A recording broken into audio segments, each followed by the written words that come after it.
Pour la liste Sud, nous avons l'honneur d'accueillir sur ce plateau Clara et Pierre, respectivement première et deuxième de la liste Sud. Clara et Pierre, bonjour. Bonjour. Bonjour. Première question et on démarre fort. Pour vous, le CA, c'est quoi? Alors, pour nous, le CA, c'est un peu une jungle.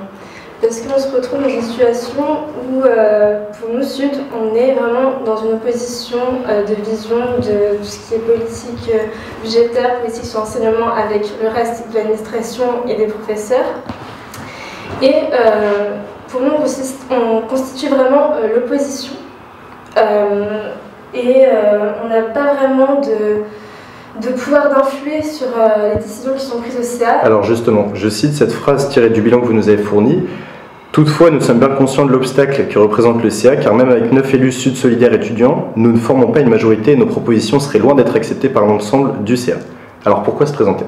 Effectivement, comme Clara l'a suggéré, on a une force d'opposition, mais on a aussi une force de proposition. C'est-à-dire que, dans les faits, les élus étudiants ne représentent pas la majorité du conseil d'administration. Ça, c'est comme ça que ça fonctionne, c'est le système qui est ainsi.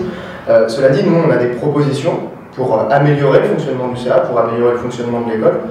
Et ces propositions, on demande à ce qu'elles soient entendues. Donc nous, on va faire valoir des arguments qui sont aussi le fruit d'une vision politique, d'une vision du monde. Il faudra aussi rappeler qu'on est la seule liste de gauche revendiquée progressiste de l'IEP. Et nous, notre idée, c'est de proposer des choses et que l'administration nous écoute. Justement, comment comptez-vous vous y prendre en détail, puisque la voie institutionnelle ne semble pas vraiment adaptée pour réformer vraiment le CA. Donc, quels sont vos moyens d'action? Est-ce que c'est par la mobilisation des étudiants, par exemple? En fait, on a bien conscience de ça, c'est que nous, il faut savoir qu'on ne propose pas un programme, on propose des revendications. Donc, comme on le rappelle, on est 9 étudiants sur 30 membres de l'administration. Donc, même si on était 9 élus étudiants, Sud Solidaires étudiants, on ne pourrait pas faire passer nos propositions. Du coup, on a des idées. Cette année, Pierre, l'année dernière, est allé au Québec et nous a proposé cette idée de faire une assemblée d'étudiants qui serait institutionnalisée et qui serait écoutée par le CA, donc l'ensemble de l'administration et des étudiants, qui ferait passer des décisions comme, par exemple, voter la grève, voter des propositions que proposerait chaque étudiant. Et on ne passerait plus directement, on ne passerait plus par les élus, ce seraient vraiment les étudiants qui prendraient des décisions et qui voteraient pour ces décisions. Alors second point, lors des états généraux des associations, qui est une fort bonne idée, on peut le souligner, et dont vous avez voté en faveur, en tout cas vous avez été à l'initiative du projet avec les autres listes. Lors des états généraux des associations, vous vous êtes opposé à la création d'un système de récompense de crédit ECTS pour chaque élève qui est engagé au sein de l'association. Pourquoi? Alors, il faut savoir qu'en fait, Sud Solidaire n'est pas forcément contre les ECTS parce qu'on comprend bien que ça peut mettre en valeur l'investissement en association, qui est vraiment important, c'est un IEP parce que ça peut vous apporter des enseignements qui sont tout aussi importants que ce que peut vous apporter l'école. Mais d'un autre côté, ça peut être très inégalitaire parce qu'on n'a pas tous la même accessibilité à des rôles au sein d'une association. Juste par exemple le BDE, ou le BDE, l'année dernière, ça s'est fait un choix sur une liste. Donc véritablement, si vous avez envie d'être président ou présidente du BDE, il faut avoir des relations, il faut avoir une personnalité, et même si vous l'avez, vous vous trouvez face à une association d'amis qui aura déjà pris le monopole des places disponibles.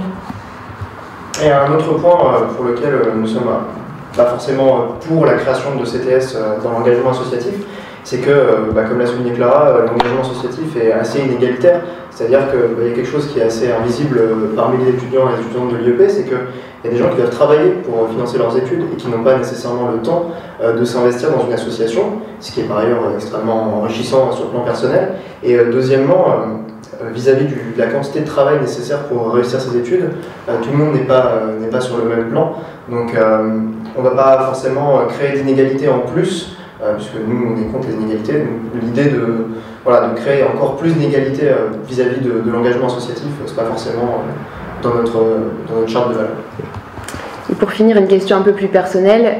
Pourquoi vous présentez comme candidat sous les couleurs de Sud?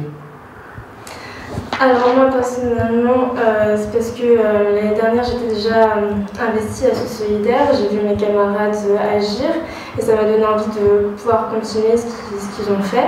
Parce que moi c'est important, mais avant tout, avant d'être élue, je me sens plutôt vraiment comme une syndiquée qui est là pour aider les étudiants qui ont des problèmes au niveau financier, au niveau des relations avec les professeurs, au niveau des relations avec les autres. Pour moi je suis vraiment ici avant tout pour écouter les étudiants et mon travail d'élu c'est en deuxième position.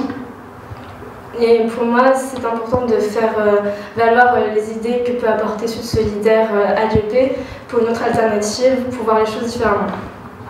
Je pense qu'il y a quelque chose d'important dans cette question, c'est que finalement elle considère les personnes que nous sommes, mais c'est pas tellement l'idée de notre candidature. En fait, on n'est pas candidat pour être élu, on n'est pas candidat pour Pierre et Clara, on est candidat pour essayer de faire vivre des idées au sein du conseil d'administration, pour essayer au maximum d'inclure les étudiants par toutes les initiatives qu'on essaie de mettre en place, par notre proposition d'assemblée étudiante institutionnalisée qui permettrait de donner la parole à tous les étudiants et à toutes les étudiantes de l'IEP.